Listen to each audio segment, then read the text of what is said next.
एक बार फिर से बिहार वालों के लिए बहुत बड़ी वैकेंसी आ चुकी है और ये जो वैकेंसी है भाई एसडीआरएफ के पदों पर आई हुई है। बहुत बेहतरीन वैकेंसी है जिसको आपदा प्रबंधन विभाग के द्वारा हैंडल किया जा रहा है।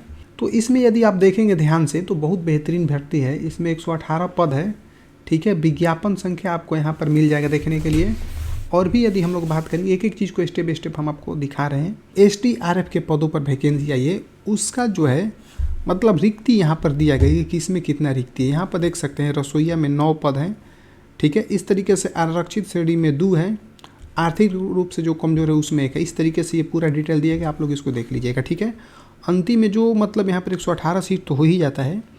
यूआर कैटेगरी के लिए 57 सीट है, आर्थिक रूप से जो कमज़ोर है उसके लिए 10 सीट है, पिछड़ा वर्ग के लिए 15। इस तरीके से करते हुए आपको यहाँ पर सीट मिल जाएगा, ठीक है। अच्छा, एक चीज़ और है कि संविदा के आधार पर सबसे बड़ी बात ये कि ये कोई सरकारी मतलब नहीं है, ये संविदा के आधार पर रखा गया है, ठीक है। सबसे पहले इसमें 5 वर्ष के लिए आपको नियोजित किया जाएगा, यानी जब आपका सिलेक्शन हो जाएगा तो आप बस 5 साल के लिए इसमें काम कर सकते हैं, ठीक है। उसके बाद क्या होने वाला है कि यदि आपका प्रदर्शन अच्छा रहा, ठीक है, आचरण अच्छा रहा तो एक साल के लिए अगले 10 वर्षों तक मतलब आपको काम दिया जाए। कुल मिलाकर बात ये है कि आप 5 साल पहले काम कर लीजिए, काम अच्छा हुआ तो आपको 1 साल और काम करना है, और काम अच्छा हुआ तो 1 साल और काम करना है। ऐसे करते करते आपको 10 साल तक आपको काम करना है, ठीक है। यहाँ पर साफ लिखा है कि किसी भी परिस्थिति में 60 वर्ष की आयु पूर्ण होने के पश्चात सेवा विस्तार नहीं किया जाएगा। यानी कि जैसे ही यदि आपका मान लीजिए कि 60 साल हो गया, उम्र 60 आपका हो गया, तो इसके बाद आपको हर स्थिति में बाहर कर दिया जाएगा। आप वहाँ पर नहीं टिक पाएंगे। रीज़न ये है कि काम ही ऐसा है कि जब तक जो रहेगा तब तक काम करना है, उसके बाद काम खत्म हो जाएगा, मतलब उम्र ढल जाएगा तो आप वहाँ पर नहीं रह पाएंगे, ठीक है। तो ये सारा चीज़ हम डिटेल में बता दिए। अब बात करते हैं एज का। तो मिनिमम एज आपका 18 वर्ष होना चाहिए और मैक्सिमम कितना होना चाहिए, 40 वर्ष होना चाहिए, ठीक है। अच्छा, सबके लिए जो सैलरी है भाई 22,000 रुपये सैलरी मिल रही है, यानी कि एक तरीके से देख सकते हैं तो काम चल जाएगा, ठीक है। तो रसोईया के लिए भी 22,000 सैलरी है, लेकिन यहाँ पर मैट्रिक पास होना चाहिए और सर मतलब शाकाहारी और मांसाहारी दोनों भोजन बनाने आना चाहिए, ठीक है। जो जलवाहक है सेम सैलरी सबका सेम है, इसमें भी मैट्रिक पास होना चाहिए और सेम क्वालिफिकेशन इसमें भी है कि खाना वाना बनाने बढ़िया से आना चाहिए, चाहे शाकाहारी हो चाहे मांसाहारी हो। अब जो लोग नाई के काम करना चाहते हैं सैलरी सेम है, उनको भी मैट्रिक पास होना चाहिए और नाई के काम में निपुणता होनी चाहिए, यानी कि जो भी सारा चीज़ है इसमें मैंने आपको निपुण होना चाहिए, ठीक है। इसमें भाई क्या होगा कि आपको डॉक्यूमेंट वेरिफिकेशन होगा, उसके बाद एक इंटरव्यू होगा, उसके बाद एक परीक्षा होगा, ठीक है। बात क्लियर है। अच्छा, बात करेंगे जो लोग धोबी के पदों पर मतलब अप्लाई करना चाहते हैं, तो इसमें भाई बस मैट्रिक का परीक्षा मतलब मैट्रिक का आपका जो भी है वो मतलब मैट्रिक पास होना चाहिए, और धोबी से संबंधित जो भी कपड़ा उपड़ा धोने वाला सारा चीज़ है ये सब आपको आना चाहिए। झाड़ू कस की बात करेंगे तो झाड़ू उड़ू लगाने आपको आना चाहिए। तो सब सिंपल सी बात है, मतलब बताइए इस तरीके से वैकेंसी निकाल देता है। 22,000 23,000 में क्या होने वाला है आज के डेट में, ठीक है। अब यहाँ पर साफ लिखा है कि राज्य के बाहर के जो भी लोग अभ्यर्थी हैं, महिला संबंधी मतलब जो भी लोग हैं उनको बस उन्हीं को आरक्षण मिलेगा जो बिहार के हैं, जो बाहर के हैं वो आरक्षण का लाभ नहीं लेंगे। ये तो बात सभी लोग जानते हैं, इसमें कोई बात अलग चीज़ से नहीं कहा गया है।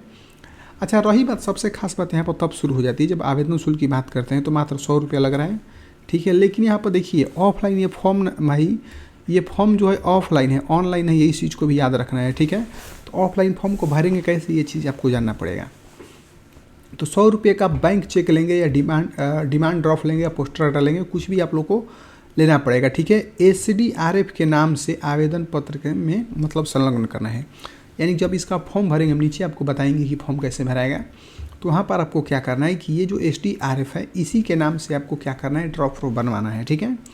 डॉक्यूमेंट भाई क्या क्या लगेगा, देखिए सबसे बेहतरीन चीज़ है कि शैक्षिक प्रमाण पत्र, यानी जो जो आपके पास डॉक्यूमेंट है लगा लीजिए, ठीक है। अनुभव प्रमाण पत्र है तो लगाना पड़ेगा, आपको बनवा भी सकते हैं आप तो। अब जाति निवास आई ये सारा चीज़ आप लोग ले लीजिएगा, ठीक है। आधार कार्ड का फोटो स्टेट चाहिए, 2 लेटेस्ट फोटो चाहिए और 2 इन्वलप चाहिए, यानी लिफाफा 2 चाहिए, ठीक है। उस पर अपना पता खुद से लिखना है, इस चीज़ को भी याद रखेंगे। खाली लिफाफा भेजिएगा तो रिजेक्ट हो जाएगा फॉर्म, ठीक है। ऑफलाइन क्योंकि फॉर्म है, बहुत ही इसमें झमेला कर दिया है फॉर्म को भरने में। खैर हम लोग एक एक चीज़ को समझ लेंगे तो बहुत आसानी से आप लोग भर सकते हैं, ठीक है।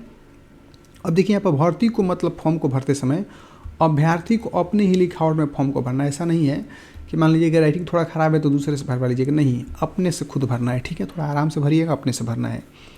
जो भी फॉर्म भरना है भाई उस पर जो भी पता लिखिएगा, पद लिखिएगा, थोड़ा अच्छा से लिखना है, राइटिंग बैठा कर लिखना है, ठीक है।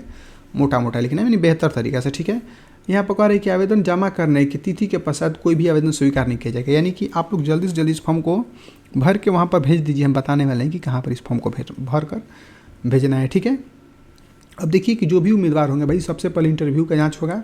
इंटरव्यू में उपस्थित होने के बाद ही जो भी सारा चीज़ होगा तब आपको सूचित किया जाएगा, यानी सबसे पहले आपको इंटरव्यू एक देना पड़ेगा। ये रही बात काम की। अच्छा, ये सारा भी चीज़ हो गया। ठीक है, ये तो सब हम बता ही चुके हैं ऊपर में। ठीक है, अच्छा एक चीज़ और हम आपको दिखाएंगे, यहाँ पर बताएंगे। ठीक है, कि सबसे पहले बात यह है कि आपको फॉर्म भरने के बाद आप मतलब सेंड कहाँ से करना है या क्या करना है। तो आपको यदि फॉर्म मतलब पता करना है कि जो फॉर्म है वो कहाँ से डाउनलोड होगा, तो ये हम जो घेर रहे हैं इसी वेबसाइट से जाकर आप उस फॉर्म को डाउनलोड कर सकते हैं और वहाँ से भर सकते हैं। आइए देखते हैं कि कैसे फॉर्म को भरना है। ठीक है, ये रहा फॉर्म, यहीं से इस फॉर्म को भरना है। तो सबसे पहले ये फॉर्म डाउनलोड कर लेंगे जो हम वेबसाइट बताए थे, घेरे थे। ठीक है, यहाँ पर रजिस्ट्रेशन नंबर, ये यहाँ पर आपको कुछ भी नहीं भरना है क्योंकि ये कार्यालय द्वारा भरा जाएगा। ठीक है, जो भी आप पोस्ट पर भरना चाहते हैं वहाँ पर इसमें लिख देंगे, काम खत्म। ठीक है, जैसे जो भी आप मतलब पद पर भरना चाहिए इसमें लिख लेंगे ये। ठीक है, अब यहाँ पर अपना नाम लिखना है, XY जो भी आपका नाम होगा लिख लेंगे, पिता के भी नाम जो भी होगा लिख लेंगे। यहाँ पे एड्रेस लिखेंगे, पत्राचार का पता भी लिख लेंगे, इसमें तो कोई दिक्कत है नहीं। मोबाइल नंबर, नेशनल लिख लेंगे और धर्म लिख लेंगे, जाति लिख लेंगे। ठीक है, अब रही बात यहाँ पर बहुत सिंपल चीज़ है कि किस कैटेगरी से आते हैं, यूआर से आते हैं। यूआर में लगाइएगा टिक, डेट ऑफ बर्थ लिख लीजिएगा और देखिएगा कि 1/1/2025 को आपका डेट ऑफ बर्थ कितना हो रहा है, मतलब कितने साल के हो रहे हैं, यहाँ पर आप लिख लेंगे। ठीक है, 2 मार्क्स लिखना है, मतलब कट ऑफ मार्क्स आपका कहाँ है, 2 तिल है, कटा हुआ है, जो भी चीज़ है 2 पहचान लिखना है। ठीक है, उसके बाद आपका मतलब डिग्री कहाँ तक है वो भी लिखना है, यदि अनुभव है तो वो भी लिखना है, विवाहित हैं कि अविवाहित हैं। यदि आप अविवाहित हैं तो यहाँ पर विवाहित को टिक लगाएंगे, गलती हो गया, मतलब यदि आप विवाहित हैं या अविवाहित हैं जिस पर है उस हिसाब से आप टिक लगा लीजिएगा। ठीक है, इस पर टिक लगाएंगे तो यहाँ पर उसको लिखना पड़ेगा। ठीक है, यहाँ पर अनुलग्न मतलब जो भी आपको डॉक्यूमेंट लगा रहे हैं यहाँ पर जैसे लिख सकते हैं कि मैट्रिक का मार्कशीट है। ठीक है, फिर जो भी यहाँ पर डॉक्यूमेंट आप लगाएंगे सारा चीज़ यहाँ पर लिख लेंगे, यही सारा चीज़ है। और उसके बाद ये सारा चीज़ें यहाँ पर डेट डाल लीजिएगा। ठीक है, यहाँ पर सिग्नेचर कर सकते हैं। उसके बाद जो पता है सेंड करने का, इस पते पर आपको सेंड कर देना है। ठीक है, अच्छा एक चीज़ और देखिए, यहाँ पर लिखा है कि मतलब विज्ञापन से 30 दिन के अंदर मतलब इस पते पर प्राप्त हो जाना चाहिए। यानी कुल मिलाकर बात ये कि जितने जल्दी हो सके इस फॉर्म को अप्लाई करके भेज दीजिए, क्योंकि ऑफलाइन फॉर्म है। ठीक है, तो अभी भी किसी भी स्टूडेंट को समझ में नहीं है वो कैसे फॉर्म भरा जाएगा, तो आप लोग कमेंट जरूर करिएगा, हम आपको बताएंगे। ठीक है, और ऐसे ही सरकारी नौकरी का अपडेट पाने के लिए चैनल को सब्सक्राइब कर लीजिए।